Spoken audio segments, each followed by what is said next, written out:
Should I switch from break fix to managed services? We will address that question on today's MSP Zone.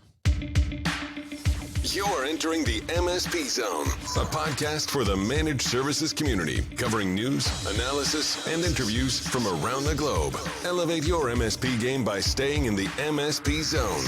And now, your host, Charles Weaver.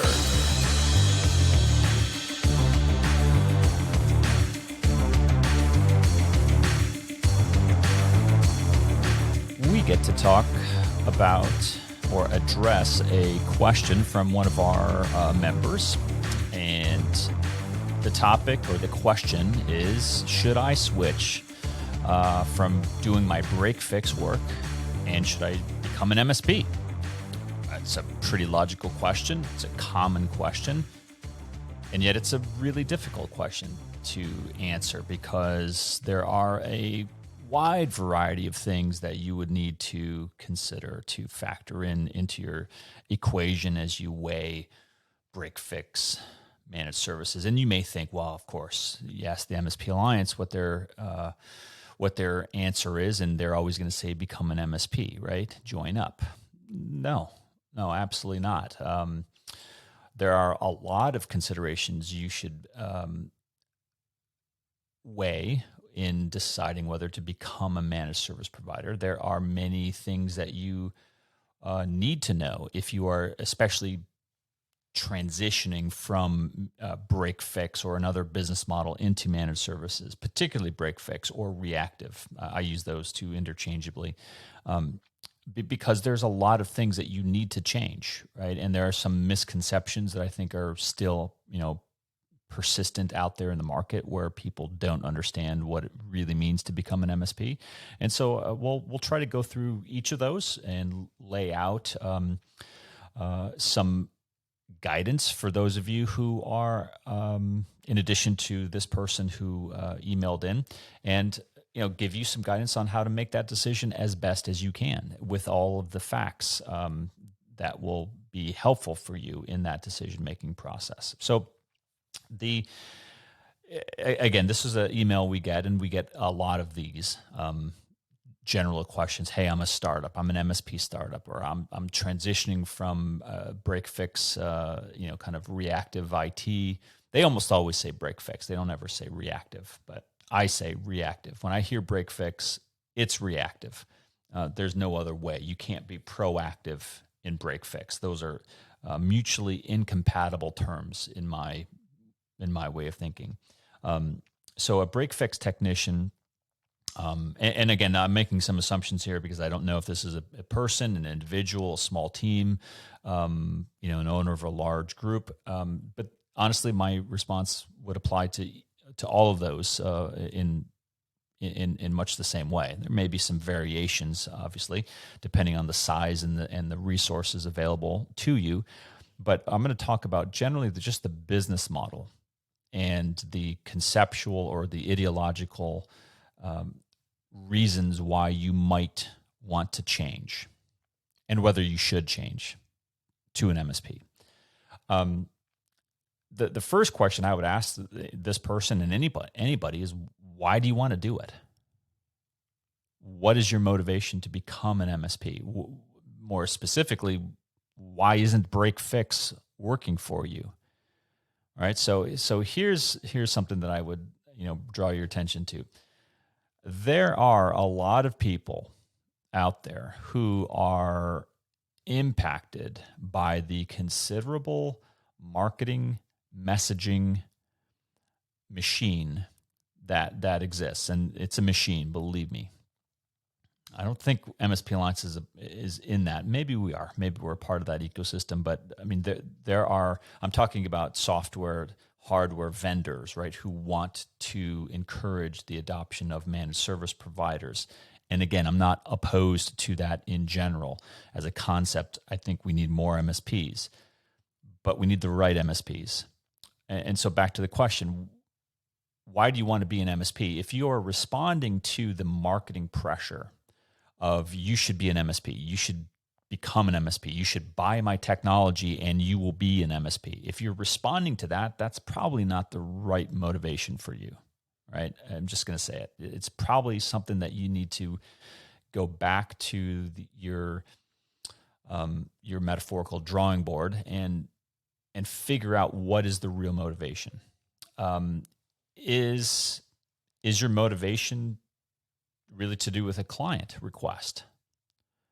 It happens. I would like to think that happens more often than people or companies responding to marketing pressure or marketing campaigns. But I don't think we have any evidence of that one way or the other. But if a customer says, "Hey, look, I really like working with your company, with you as an individual, but I really would like something more ongoing. I would like something more proactive than what you're giving me." They're telling you, "I want you to be an MSP." They're telling you they want a change in the relationship.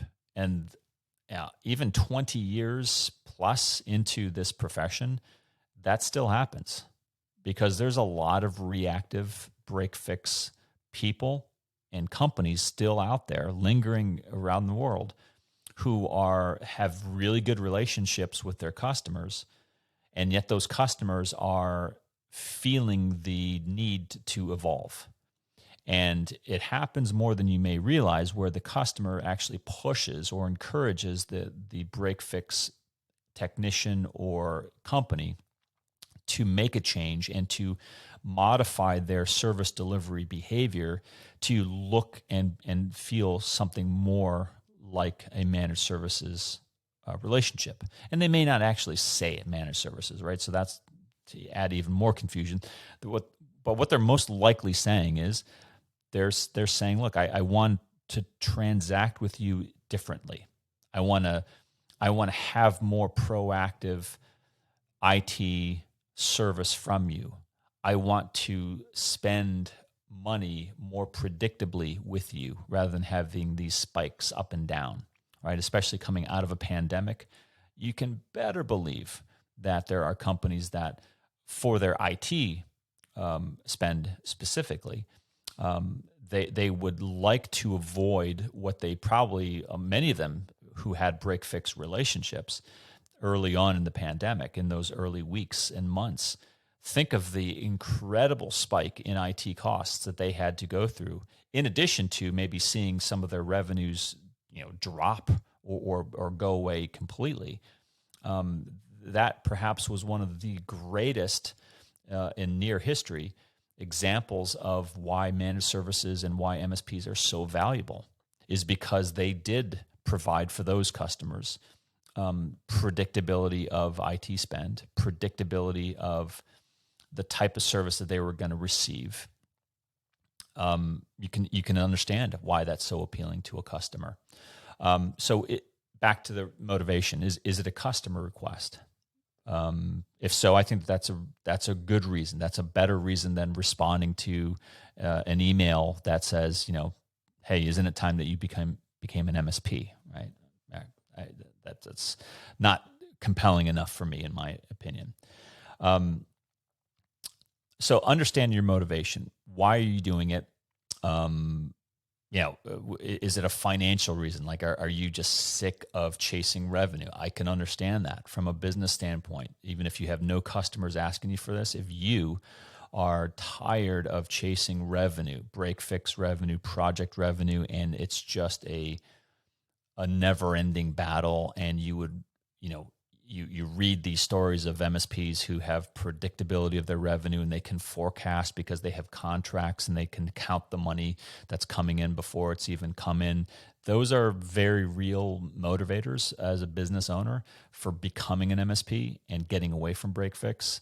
And I acknowledge that there are many, many business owners who have come before you who have made the switch to managed services because of that reason. Maybe not solely, but that was a big factor in them changing, is because they were tired of the old business model. Because quite frankly, as we've said many times over the years, the break fix model is dead. Now, you may be saying, well, you just gave away the answer, right? If break fix is dead, then why wouldn't everyone become an MSP? Well, the answer to that question is not everyone is suited to become an MSP. there are people who are genetically or what in some other way predisposed not to do the things required to become a fruitful, profitable, scalable, efficient, and secure managed service provider. Well, who are those people, you may be asking? Well, that's a tricky question because there's a lot of different Some of it is personality. A lot of it is personality. A lot of it is, well, I'll go through personality, and then we'll talk about maybe some of the larger organizations and why they may be resistant to managed services. And this is, again, all under the context of, me saying and you guys either agreeing or not about break fix going away. I personally believe it. I think that the facts are overwhelming in support of that statement, because all you need to do is look at the number of businesses over the last 20, 30 years. Nobody's coming out and saying, I'm going to start up a break fix company or I'm going to become a VAR. They don't do that. When's the last time you ever saw a company start up and say, I'm going to be a VAR or a break fix company? Maybe they do exist. I haven't seen them. But they do start up and want to become MSPs. Absolutely. Our membership wouldn't be growing if that wasn't true. In fact, I'll go even further to say I've seen companies who went out of business will spin off employees who left that company. Maybe went out of business. Maybe the people got let go. Whatever, and they go and start MSP practices of their own. So it's not like it's a dying business model. It's not. It's a growing business model. It's a thriving business model and community. So the slow devolution or the slow decline of break fix is real. It's something that has been happening. It is going to continue to happen. And so it begs the question of, why would you want to stay in a dying business model? So that's one other thing, right? Which is, okay, is it a customer asking you to do this? Why are you wanting to get out of break fix into managed services? Maybe it is because you have, read the tea leaves and you understand the signs, and you get that this is something that's not going to be around in the near term. And that could be a very real motivator for you saying, yeah, I want to be an MSP now rather than suffer, any more decline in my business model.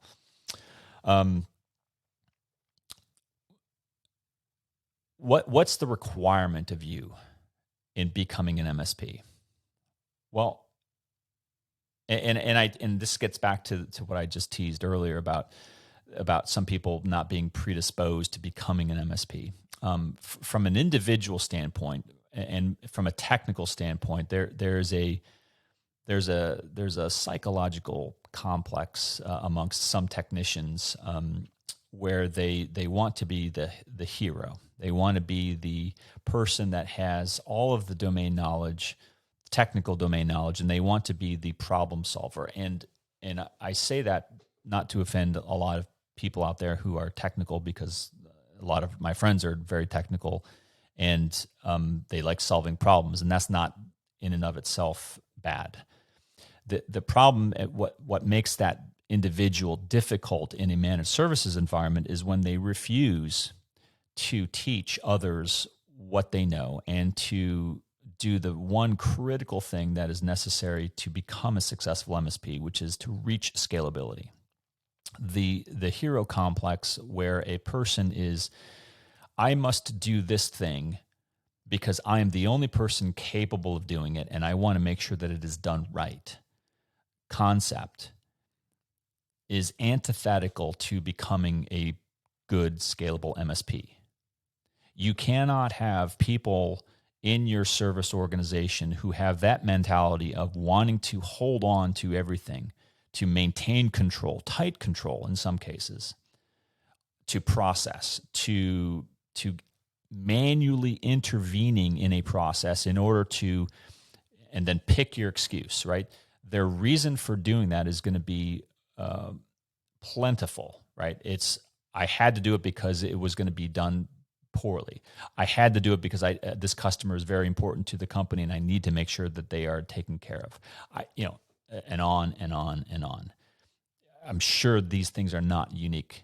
I'm sure these things you've heard of before.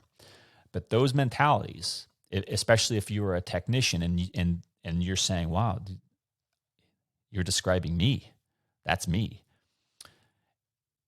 If you want to maintain that, go ahead. Be a break fix technician, be a break fix company, and just do it as long as you can, for as long as you can, because eventually there's going to be a point at which there's not enough businesses and business to keep you afloat. I just think that's going to be reality. If you say that's me, but I don't want that to be me, then there's hope. Then there's a path for you, which quite frankly is a much better path, where you can be a participant in and have a scalable service delivery engine that runs smoothly, that values and needs technical talent to do what it does. But you operate as a team, you operate as a group, and it's not an individual effort where you typically see that type of personality in the break fix community. It happens a lot, and it's a reality that I think we all have to recognize. So number one, from an individual or a smaller team perspective, that's one thing you have to be on the lookout for. And in the quest to answer the question, should I change from break fix to managed services? Do you have those types of personalities on your team, and what are you going to do about them? And are they going to be resistant to your efforts to change? Because I have certainly also seen plenty acts of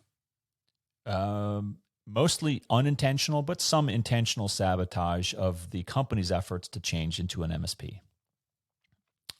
Well, do you have any examples of that you could share with us?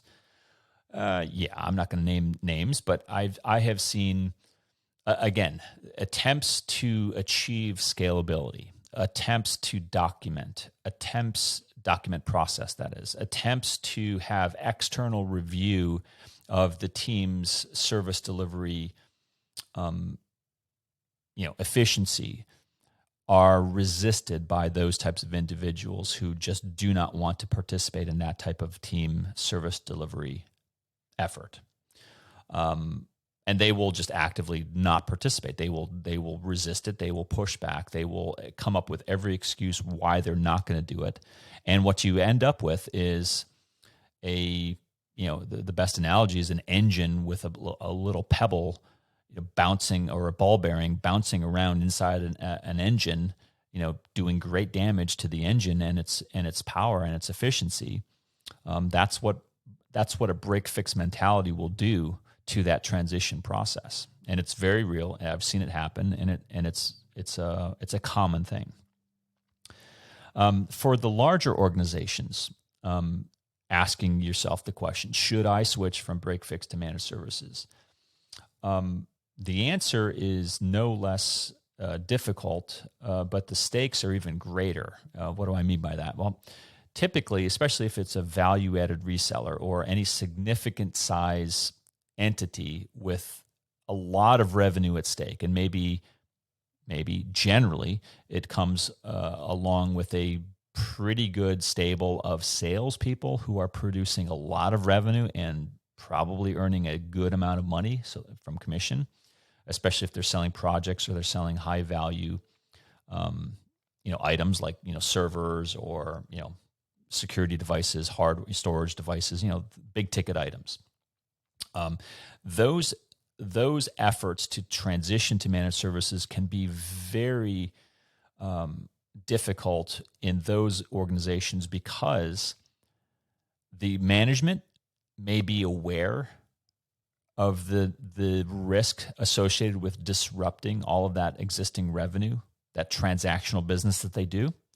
Or the management could say, no, I want to become an MSP, and their efforts are resisted by their salespeople, right? And it could be and this is we've talked so much about this over the last 20 years about the tactics for changing from break fix to managed services, and the role that the MSP salesperson should play has been talked about, written about so much. I don't need to do it anymore. But suffice it to say that your sales team could be very helpful or destructive to your transition to managed services. And if they are not properly incented, and if they are resisting, meaning they're not participating in the sales process and they're therefore not selling, you could have the leadership fully bought into the managed services concept, and yet it dies and withers on the vine because the team responsible for selling those projects and those contracts aren't doing it. They don't want to do it. They can't do it. Take your pick, but they don't do it. And so the organization, the attempt at managed services fails or is significantly slowed, at least, because of that reality. And this is typically in larger organizations that we see this. And I understand the economic reality of that, but that's also something that you need to weigh in your transition strategy decision-making process. I alluded to this in the beginning, but I'll say it again. If you want to change from break fix to managed services, it isn't just buying the technology, right? Just don't think that if you went out and bought an RMM platform that you are now suddenly an MSP, because you are not. And I don't mean any disrespect to the big platform vendors out there. They do really good work, but it doesn't make you an MSP. I'm sorry. I go out and buy a fountain pen. Doesn't make me a poet or an author. It just makes me a person that owns a pen. It's what you do with it that makes you who you are. And the same is true with MSPs. You need technology. You need an RMM. You need ticketing platform technology to become an MSP. But just because you have those things doesn't make you an MSP. So don't buy into the marketing hype. Buy those things because you are fully committed to being an MSP and all the things that are necessary to make that business change. And it is a business change. It's a cultural, business, financial, service delivery, marketing, sales, impacting business model change. Make no mistake about it. Do not think that it is simply, I'm going to start charging my customers every month and I'm going to be an MSP because now I have recurring revenue. Sorry, yet again, it doesn't work that way. Those may be manifestations of what an MSP does, and they are. But just the fact that you do it does not make you an MSP. And the last bit of advice in helping you to identify whether you should make that transition is, are you in this to win? Are you in this to be successful? And what I mean by that is, are you just doing this because it's a you're going along because someone in your peer group said, hey, you should really be an MSP, or someone on a Reddit channel says, hey, you should really buy this software because it really helps you, do managed services stuff. I think that those are fairly weak arguments for making such a dramatic change to your business model. I think you ought to do it because it's inevitable. I think you ought to do meaning become an MSP because your customers are asking you to do it. I think you ought to do it because it's the secure and the safe thing to do from an IT management standpoint. All right, meaning managed services is the way to manage IT. Reacting to problems and letting things be unmanaged from an IT perspective is not acceptable behavior. Enterprise down to the smallest company, it's not anymore. There's no excuse not to manage your IT resources. And so if you are in the business to become a successful MSP, I think there's no better business model in the technology sector right now. And for the last 20 years, I've believed that. It's a great business model. It's not necessarily easy. Nothing is. It's not difficult. once you know the things that you need to do. It's a practice. It's a constant tinkering and honing of your efficiency and making micro improvements to become better and better and better all the time. And that's why I think it's appealing to a lot of people, especially technical people, because it keeps them constantly learning and applying what they learn to their customers to make them better, safer, more secure, whatever. I think it's a great model. Is it for everybody? No. Is it right for you? Only you can tell. But make sure you're doing it for the right reasons. Really evaluate that. And only then will you be able to make the right decision for yourself or for your company. So I hope these things helped you. I hope that you have the best of luck in your decision-making process. And if you do decide to become an MSP, do it. Ask questions. Ask people who've been around for a while. Get advice. Get advice from people who know. And don't be afraid to ask questions. That's a good bit of advice for any startup MSP, because there's no reason you need to do it alone. There is plenty of history and documentation and things that can save you a lot of stepping into potholes if you just ask questions and get advice. And I hope that helps you in your quest for break fix to managed services.